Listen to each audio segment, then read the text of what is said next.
Imagine walking through the streets of Jerusalem today. Beneath your feet, hidden for centuries of history, is the gate that led to the palace of Herod the Great.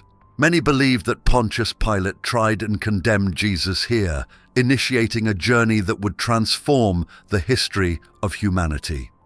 The story begins in the 1970s, when a team of archaeologists began excavating the western side of Jerusalem's old city. What they uncovered was remarkable. A vast complex featuring a monumental stone gateway, steps carved directly into bedrock, and remnants of a grand courtyard. Herod's palace, the residence of Judea's most infamous king, unmistakably tied these ruins to its presence. Herod, known for his architectural ambition and ruthless rule, built this palace to display his wealth and power, encircled by towering walls and guarded by soldiers stationed in barracks.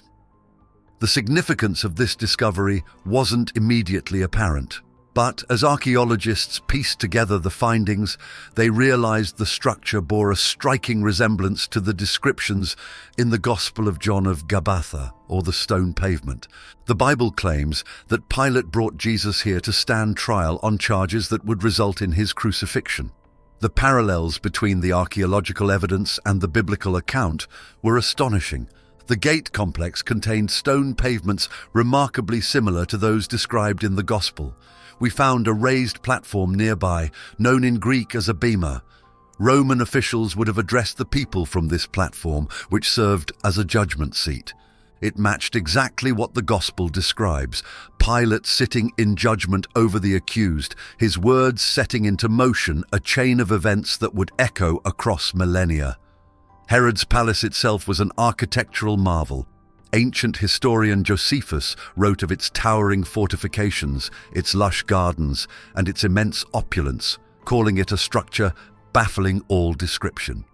Yet for all its grandeur, the palace and its western gate also became a site of tragedy and condemnation. Roman governors repurposed the palace as their residence after Herod's death. By the time of Jesus' trial, it was the seat of Roman authority in Jerusalem, a place where political power and religious tension clashed. After Jerusalem's destruction in AD 70, people gradually forgot about it, buried it under rubble, and later covered it by modern developments. The physical obliteration of history mirrors a deeper tragedy. Other iconic locations in Jerusalem overshadow the site's story, lacking the archaeological and textual connections to the events of Jesus' trial. Despite the excavation uncovering undeniable evidence of this site's historical importance, the findings never saw full publication. The lead archaeologist passed away, leaving behind mountains of unprocessed data and artifacts. Today, the task of piecing together this story has fallen to a new generation of researchers. Yet the work is slow, and every day that passes risks losing more of this ancient history to time, erosion, or neglect. The stones of Jerusalem hold secrets older than time, and among them lies a story so profound it shaped the spiritual identity of billions. On the western edge of the old city, archaeologists uncovered an ancient gate complex. While it may look like just another ruin to the untrained eye, its connection to the trial of Jesus Christ is undeniable, its stones whispering of a day when faith, power, and betrayal collided. This monumental gate led into Herod the Great's palace, a place of unimaginable grandeur and purpose. Herod, who reigned as the king of Judea from 37 to 4 BC, was known for his architectural genius, commissioning marvels like the fortress of Masada and the expansion of the Second Temple. His palace in Jerusalem was no exception, a fortress of political dominance and a lavish testament to his wealth. Enclosed by towering walls and guarded by soldiers, the palace housed royal gardens, courtyards, and fortifications. It was here, after Herod's death, that the Roman governors, including Pontius Pilate, took residence during their visits to Jerusalem. Historical and biblical records align to explain the context. During the Roman occupation of Judea, Jerusalem served as the epicenter of Jewish culture, religion, and rebellion. The temple, a symbol of Jewish faith, stood as a counterpoint to Herod's palace, a beacon of Roman control. Roman governors like Pilate convened in Herod's palace when unrest threatened, ensuring their authority felt in the heart of the city. Josephus, a first-century Jewish historian, adds another layer to this story. He described Herod's palace as an unparalleled feat of architecture, complete with fortification towers to guard against revolts. One of these towers, visible today near Jaffa Gate, stood as a silent witness to centuries of power struggles. Josephus also detailed the walls surrounding the palace complex, which rose to a height of 30 cubits, creating an almost impenetrable fortress.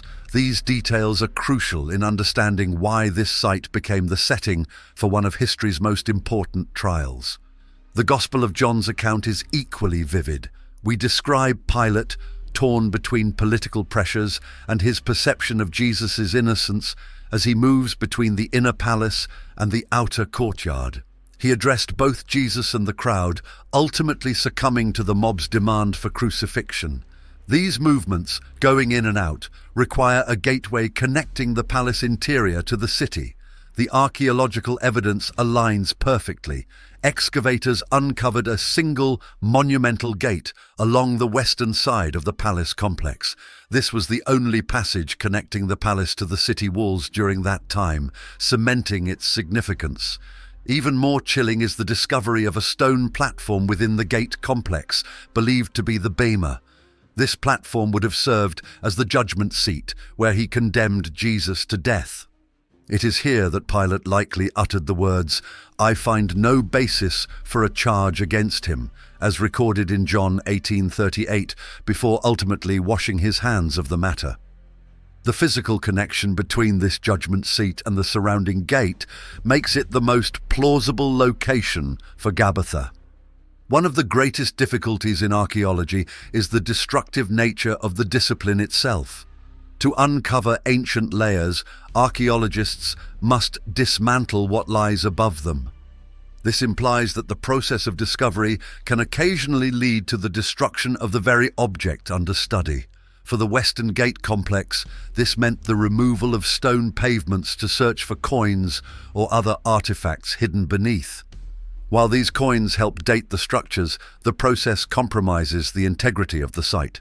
As a result, only fragments of the original pavements remain intact today, leaving gaps in the physical story of the gate. Compounding the issue is the sheer scale of material unearthed during the excavation. The first study of the site collected massive amounts of data, including architectural fragments, pottery, tools, and inscriptions. However, the lead archaeologist, Magen Broschi, passed away before he could publish the findings. This left a mountain of raw data that remains largely unprocessed to this day. Scholars and the public cannot access the potential insights from these artifacts without proper analysis and publication. Preservation efforts face additional obstacles in the form of limited funding and resources. Proper conservation requires significant investment, not only to stabilize the physical structures, but also to digitize and analyze the existing data. Without these efforts, the site continues to deteriorate, and its story risks fading into obscurity. Each passing year subjects the Western Gate complex to further erosion and neglect. The raised platform, thought to be Pilate's judgment seat, has already suffered significant damage, with portions reportedly pushed off their original positions. The delicate balance of preserving the site while continuing to study it is increasingly difficult to maintain. If we don't take immediate action, we risk permanently losing critical elements of this historical treasure. The bringing of Jesus before him was not an isolated judicial matter. It was a highly charged political and social event. The Gospels describe a crowd gathering, calling for Jesus' crucifixion and demanding that Pilate act swiftly. The religious leaders, particularly the high priests and Pharisees, fueled this unrest, framing Jesus as a threat to Jewish law and Roman stability alike. For them, Jesus' teachings challenged their authority, and his growing popularity among the people presented a destabilizing influence they could not ignore. Pilate, despite his position as Roman governor, was not immune to the power of mob mentality. The crowd's cries for crucifixion escalated the situation to a breaking point. According to John's Gospel, Pilate attempted to reason with the people, even offering to release Jesus as part of a Passover tradition. However, the crowd's rejection of this offer, along with their fervent demand for Barabbas, a known criminal, only intensified the pressure on him. This popular outcry put Pilate in a precarious position. On one hand, he recognized that condemning an innocent man was a miscarriage of justice. On the other hand, ignoring the will of the people risked inciting a riot. Pilate's ultimate decision reflects his inability to resist this collective force, even when it clashed with his personal judgment. His infamous act of washing his hands symbolized his attempt to distance himself from the moral and legal implications of his actions, but it did little to absolve his responsibility. The ultimate choice to hand Jesus over for crucifixion was a calculated move to avoid larger-scale conflict. By appeasing the crowd and the religious leaders, Pilate believed he could diffuse a volatile situation and protect his position as governor. However, this decision came at the cost of justice and, ultimately, his legacy. His hesitation and eventual acquiescence to external pressures make him a symbol of the moral compromises leaders often face when balancing personal beliefs against political necessity. Christian theology uniquely enshrines Pontius Pilate. The Apostles' Creed and the Nicene Creed explicitly mention Pilate, unlike many other historical figures from the New Testament. These creeds, recited by millions of Christians worldwide, include the phrase, "suffered under Pontius Pilate," underscoring his involvement in Jesus' trial and crucifixion. The inclusion of "he" in these creeds serves both theological and historical purposes. It anchors the events of Jesus' life, death, and resurrection in a specific time and place, linking them to the broader context of Roman governance. By naming Pilate, the creeds highlight the legal and political framework that intersected with divine prophecy, portraying Jesus' suffering as not only a spiritual act, but also a historical event. This intentional reference guarantees the incorporation of Pilate's legacy into Christian teachings, while examining his role from the perspectives of justice and compromise. Over the centuries, perceptions of him have evolved, influenced by cultural, theological, and regional traditions. While many view Pilate as a symbol of moral weakness, a leader who succumbed to public pressure rather than uphold justice, other interpretations offer a more nuanced view. One of the most intriguing reinterpretations comes from the Ethiopian Orthodox Church, which venerates Pilate and his wife as saints. According to Ethiopian tradition, Pilate later converted to Christianity, repenting for his actions and embracing the faith that emerged from the very movement he sought to quell. This narrative casts Pilate as a figure of redemption, reflecting the Christian belief in the transformative power of grace and forgiveness. In Western Christianity, Pilate's legacy is less forgiving. People often portray him as a conflicted but ultimately complicit figure, prioritizing political stability over moral integrity.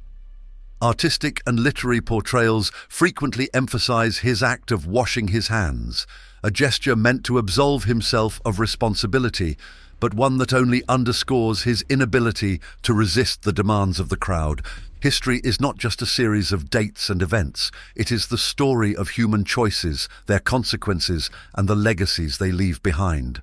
Pontius Pilate's decision to authorize the crucifixion of Jesus Christ, despite his apparent doubts and reluctance, is one of those moments that changed the trajectory of history. It highlights the universal tension between doing what is right and succumbing to the weight of external forces. His choice to prioritize order and self-preservation over justice has become a defining example of moral compromise under pressure. The significance of his actions extends beyond the religious context. They reveal the fragility of leadership in the face of mob mentality and the delicate balance between power and principle. Pilate, the Roman governor of Judea, faced the challenge of preserving peace in a tense region. The physical locations tied to this narrative, the Western Gate complex, Herod's palace, and the stone pavements believed to be Gabbatha, anchor this story in the real world. They are not just archaeological sites, they are the stage upon which these defining moments unfolded. Studying history and contemplating its lessons requires preserving these sites. His legacy serves as a constant reminder that history is dynamic. It is alive, continually teaching us about the complexities of human nature and the power of decisions. If you find the story engaging and thought-provoking, this is your opportunity to make a difference. By clicking the Super Thanks button, you not only endorse this content, but also actively contribute to the preservation of stories that are worthy of telling. His moment of weakness became a turning point for humanity, a catalyst for a movement that transformed the world. His story, along with the story of Jesus' trial and crucifixion, serve as timeless reminders of the enduring struggle between authority and faith, between fear and conviction. And so the stones of Jerusalem, the creeds of Christianity, and the narratives of history all bear witness to this pivotal chapter. Pilate's choice echoes through the ages, urging us to consider how our actions today might resonate tomorrow. In the shadow of his decision, we find not only a moment frozen in time, but a reflection of our own humanity, a call to navigate the complexities of life with courage, integrity, and a sense of the profound responsibility we all carry. Thanks for watching. Join our community by subscribing to the channel. See you in the next video.